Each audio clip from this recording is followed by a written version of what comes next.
लड़की हाफिज कुरान थी। लड़की से मोहब्बत हुई बहुत ज्यादा, हर वक्त उसी के ख्यालों में खोया रहता था।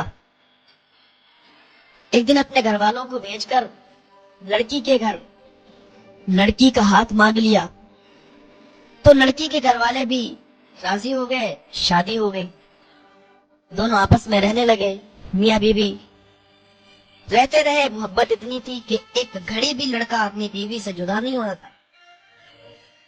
लड़के को बीवी से मोहब्बत इतनी थी कि लड़की को बीवी से मोहब्बत इतनी थी कि एक घड़ी भी बीवी को अपने से जुदा नहीं करता था। बहुत ज्यादा मोहब्बत थी। जो चाहती बीवी वो उससे मांगती थी, और जो मांगती थी वो उसे पूरा करके देता था। एक दिन क्या हुआ कि लड़की को बीमारी लग गई। लड़की बीमार हो गई, हाफिज़े कुरान थी। बीमार हुई तो उसने बहुत इलाज करवाया, बहुत अच्छे अच्छे डॉक्टरों से इलाज करवाया, लेकिन वही होता है ना जो अल्लाह चाहता है। यहाँ तक कि लड़की की हालत इतनी सीरियस हो गई कि लड़का भी दुआ करने लगा कि अल्लाह इसको जल्दी मौत अता फरमा, अल्लाह इसको जल्दी मौत अता फरमा दे। 3 दिन तक लड़की मुंह खोले रही, पर हल्की हल्की सांसें थी। 3 दिन तक उसकी जान नहीं निकली। लड़का बड़ा परेशान कि आखिरकार इसकी जान क्यों नहीं निकल रही है। ये तो हाफिज़े कुरान है, बड़ी नेक थी, लेकिन इसकी जान क्यों नहीं निकल रही है। लड़के ने सूरह रहमान पढ़ना शुरू किया, लड़के ने सूरह यासीन पढ़ना शुरू किया, दुआएं करना शुरू की। मौला अब तो इसे जल्द से जल्द मौत अता फरमा दे, जल्द से जल्द इसकी रूह को निकाल ले। खैर लड़के की दुआ कबूल हुई। तीसरे दिन लड़की का इंतकाल हो गया। मोहब्बत तो बहुत थी, रोया भी बहुत, आंसू पोछे, कफन दफन किया, कब्र बना के तैयार हो गई, दफन कर दिया और बस वहां से वापस चला आया। 2-3 दिन के बाद उसकी तमन्ना हुई कि मैं अपनी बेटी की कब्र पर जाऊं, कुछ पढ़ के चला आऊं। 2 दिन के बाद कब्र पर जब पहुंचा तो कब्र पर कुत्ते भौंक रहे थे, और 5 कुत्ते थे जो कि भौंक रहे थे। उसने सोचा कब्र पर कुत्ते कैसे आ गए। जब करीब गया तो वो किसी और की कब्र नहीं बल्कि उसी बीवी की कब्र थी, उसकी अहलिया की कब्र थी। उसने एक डेरा उठाया, कुत्तों को मारा, कुत्ते भाग गए। घर पर आया, बड़ा ताज्जुब था, बड़ा अजीब लग रहा था कि यार ऐसा कैसे हो सकता है। कब्रिस्तान के अंदर और भी कब्रें हैं, हमारी बीवी की कब्र पर और फिर हाफिज़े कुरान बीवी, उसकी कब्र पर कुत्ते क्यों भौंक रहे हैं। पूरी रात इस बात ने तो सोने नहीं दिया। 2-3 दिन के बाद फिर उसे तमन्ना हुई कि मैं अपनी बीवी की कब्र पर जाऊं। जब फिर गया तो फिर वही 4-5 कुत्ते उसकी बीवी की कब्र पर। फिर उसने डेला उठाया, उन्हें भगाया। अब तो इससे और ये बात बेचैन कर रही थी कि आखिर ऐसी क्या वजह है कि ये कुत्ते इसकी कब्र पर आके भौंकते हैं।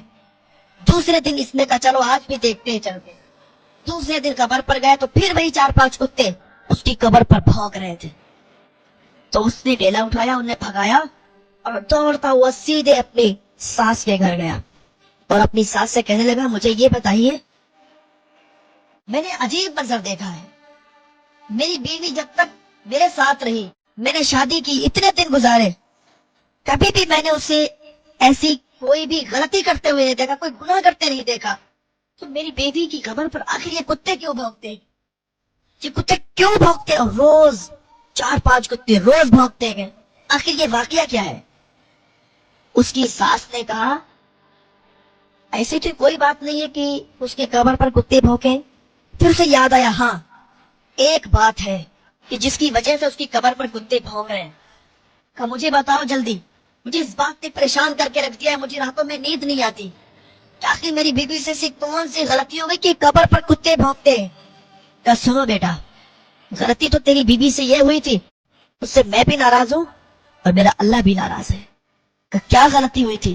क्या गलती ये हुई थी कि जब तुम दोनों की बारात नहीं हुई थी ना, तो वो मुझसे आके जिद किया करती थी कि मैं फुला लड़के से मोहब्बत करती हूँ, अम्मी मैं उससे मोहब्बत करती हूँ और मैं उससे ही मोहब्बत करती रहूंगी। हम दोनों के बीच अगर कोई भी आ गया तो अच्छा नहीं होगा। तो मैंने उसको कई बार समझाया कि बेटा बड़ों से ऐसे बात नहीं करते, खासकर माँ बाप से ऐसे बात नहीं करते। तू अगर किसी से मोहब्बत करती है तो देखेंगे तेरे रिश्ते के बारे में, सोचेंगे लड़का अच्छा है या नहीं है, तब तेरी आगे बात चलाऊंगी। लेकिन उसको कुछ समझ में नहीं आता था, वो मुझ पर भौंकने लगती थी, मुझे गालियां देती थी। एक बार तो उसने ऐसा किया कि मुझे थप्पड़ मार दिया और कहा अम्मी ज्यादा मत बात किया करो, मैंने जो कह दिया वही कह दिया। बहुत से बच्चे होते हैं लड़कों की तो बात अलग है। लड़कियां बहुत सी होती है जो अपने माँ बाप को परेशान करती है, अपने माँ बाप पर हाथ तक उठा देती है, उन्हें गालियां देती है। आपको पता नहीं है माँ बाप की दुआ में भी असर होता है, बद्दुआ में भी असर होता है। माँ बाप दुआ कर दे तो बच्चों के हक में तो बच्चों की जिंदगियां बन जाती हैं, और माँ बाप बद्दुआ कर दे तो बच्चों की जिंदगियां तबाह और बर्बाद हो जाती हैं। आप क्या सोचते हो साहब? उसने मुझे थप्पड़ मार दिया। जब उसने थप्पड़ मारा तो मैं रोने लगी थी कि मेरी बेटी इतनी बड़ी हो गई, उसे हमने समझा दिया तो उसने थप्पड़ मार दिया। मैंने उस वक्त उसे बद्दुआ दी थी, बद्दुआ दी थी। उसने थप्पड़ मारा, मुझे भी नहीं अच्छा लगा। और अगर कोई माँ बाप को सताए तो क्या अल्लाह खुश होता है उससे? अल्लाह नाराज होता है। उसने मुझे सताया, मुझे थप्पड़ मारा, मुझे गालियां दी, मैंने बर्दाश्त किया। आज यही सबब है कि उसकी कब्र पर कुत्ते भौंकते हैं, और सिर्फ कुत्ते ही नहीं बल्कि उसकी कब्र के अंदर अजाब भी होता हो। हाफिज़े कुरान होना अलग बात है, लेकिन माँ बाप की नाफरमानी करने वाला से माँ बाप की नाफरमानी की तो वो बख्शा नहीं जाएगा। माँ बाप का मर्तबा बहुत निराला है, माँ बाप का मर्तबा बहुत बड़ा है। माँ बाप की कभी भी नाफरमानी नहीं करना।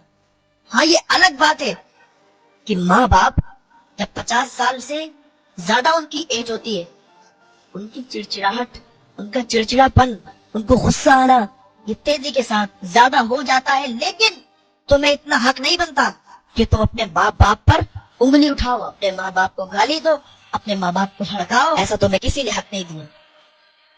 50 साल से ऊपर जब उम्र गुजरती है तो इंसान चिड़चिड़ा हो जाता है, बात बात पर गुस्सा आता है। तो लेकिन तुम्हें क्या करना चाहिए कि तुम ऊंची जबान में बात करोगे? क्या तुम अपने बाप पर हाथ उठाओगे, अपनी माँ को गालियां दोगे? नहीं, नजरअंदाज करना सीखो। वो कहते जाएंगे और आप सुनते जाएं, यही सब्र है। और यही सब्र आपको एक दिन ऐसी कामयाबियों की मंजिल पर ले जाएगा कि आपका मुकाबला करने वाला कोई नहीं होगा। आप इतने कामयाब हो जाओगे। वो एज उनकी ज्यादा हो गई है और ज्यादा आपको बकते हैं, ज्यादा आपको कुछ कहते हैं, तो कुछ मत कहो, उनकी बात को सुनो, सब्र कर लो। जवाब देने की जरूरत नहीं है, आप उन्हें जवाब नहीं दे सकते। माँ बाप का रुतबा बहुत अलग है। माँ बाप के अगर मुंह से बद्दुआ निकल जाए तो समझ लो कि तुम्हारी तबाही और बर्बादी शुरू हो गई है। तो तुम किसी चौखट पे जाओ, कहीं भी जाओ, तुम्हारा मसला हल नहीं होगा जब तक माँ बाप के कदमों में नहीं आओगे, माँ बाप से माफी तलब नहीं करोगे। तो कभी भी माँ बाप को नहीं सताना मेरे यार, कभी भी माँ बाप को नहीं परेशान करना। अल्लाह ताला की बारगाह में दुआ, अल्लाह नेक अमल की तौफीक अता फरमाए और वालिदैन की ज्यादा से ज्यादा खिदमत करने की तौफीक अता फरमाए।